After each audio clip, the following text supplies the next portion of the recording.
when I just became monk, my first job was in the office, collecting money, because it's it's a different temple from Musangsa. Many temples in Korea, they also have a lot of business, and to run the temple, you need money. And then I always, when I became Hengja in Hwagyesa in Seoul, my dream was, I saw this internal Zen center people come for kyolche, and then they really keep silence, and they only show up when they carry this food and utensils for the formal meal, because the Zen center and the Zen hall and the kitchen was a little separated. And then I saw them like they are in silence, and they look a little difficult, but it was like perfect for me. I really want to be like that. I was Hengja, so most time I was spending time in the kitchen washing dishes with these noisy Korean housewives, 보살lims. I hate it because I was 23, and then I really wanted to just sit.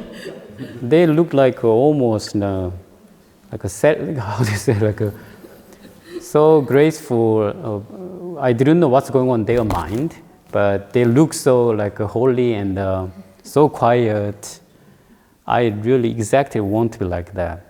I want to sit there, but I was a Hengja, so I was always have to mingling with these 보살lims, ladies, and then washing dishes. They talk a lot. They just non-stop. It was really suffering, actually. Now, Hwagyesa is a big temple. It's a city in Seoul. I'm not lying. Our Sunims know that. Average couple of hundred people come almost every other day. And washing dishes, don't complain here if you're washing dishes here. We used to like a couple of hundred people every day washing dishes.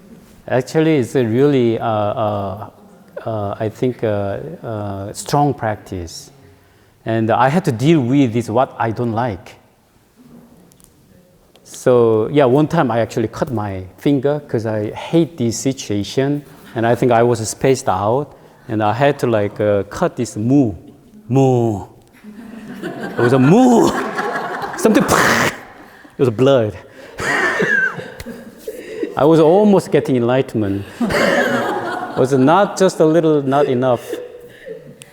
So anyway, then I was ordained. I was dreaming to go to that international Zen hall to sit. And then the first job given to me was even more hateful, because I was assigned to take care of temple money. Yeah, people like money, but I already, kind of rest. Actually, I didn't really think about money much. But also money, just to give me some kind of dirty idea, I don't know why. So I just want to be like a practitioner, right? This clean, clear, like elegant. I mean, you understand? So, and then Hwagyesa, a lot of people come. Many people sincerely donate in the donation box. So like at least twice or three times a week, I had to go all around the Dharma shrine and collect all money in the big bag, and then carry it to office, and I have to count. It was a really, really difficult time because I didn't become monk to count money. This idea never leave my head. This is not what I want. I want to sit there. So that was really, I think, a hard practice. So I did that about 1.5 years, my job. And the worst timing was people see when I was counting money. Because it was very, Hwagyesa, the old office, Hye Tong Sunim, you know that. It's very open to public. So people see, a lot of people come and see a young monk counting money in the office. I didn't want to show that. So it was really, psychologically, I had a really big deal. And my only hope was, once a week, Seung gave interview, 공안 interview. At that time, he just relocated in Korea.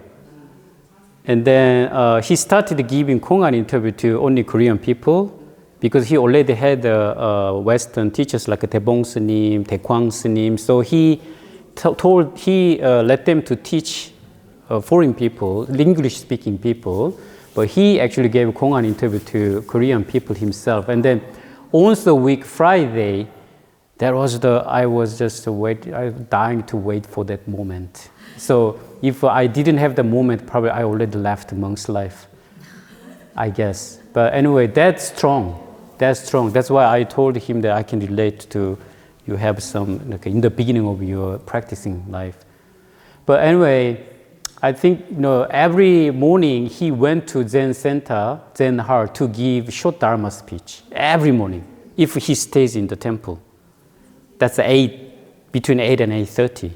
And then he finished, and he comes down with two attendants. Daebong Sunim was one of them, and one Korean nun, Cheongsim Sunim. They always come, sometimes Daejin Sunim together, and they always come down at the same time, 8:30, I think. And then he always passing by the office. And then he see I'm always counting money. One time I knew that, so I just I tried to ignore and then do my job. And one time I couldn't just bear of this situation. So it was almost going to be 8:30. He's gonna show up soon. So I just hide myself under the desk. So I was counting money under the desk. So people cannot see outside the office. And then he was just passing by, and he just called, "Hey, Sunim!" So I just stood up, and then he said something about money. And then the next day was interview day. I went to 공안 interview, and then he told me, "So, hey, Sunim, you work a lot in the office." And then he didn't say counting money. Probably he knew that I may feel insulted. So he said, "You always work in the office. Do you have any time to practice?" And then I didn't say anything. And then I just kept the silence for seconds. And then he told me, actually, what you are doing in the office is great practice. You will see. So now I see. Probably without the experience, I still probably have a lot of this discrimination about what to practice, what's job, what is the best way, what's the better tradition or better technique. But what actually Seung taught us was anything you do in your daily life, doesn't matter monk or lay person, everything can turn into a great practice if you have this sincerity and trying. It was great teaching. And of course, at the time I was younger, and I had this so strong like and dislike. I just want to sit sampang, not want to washing dishes with ladies or counting money in the office. This really hinder my practice. They hinder core of my practice. If someone already beyond those things, whatever you do at this moment, if you are able to just do it 100%, your practice is really mature. And actually, that can be recognized by people a lot. Sunim talked about his teacher. Why? He doesn't teach, he doesn't talk much, but just also he is not able to communicate by language, but a lot of people inspired by him, right? It's like attaining the moment. Whatever you do, attaining the moment. You are just becoming one with that. Then sitting, great practice. Washing dishes, great practice. Yeah? Sweeping around the temple, great practice. Chanting, talking with someone, listening his or her suffering, is great practice.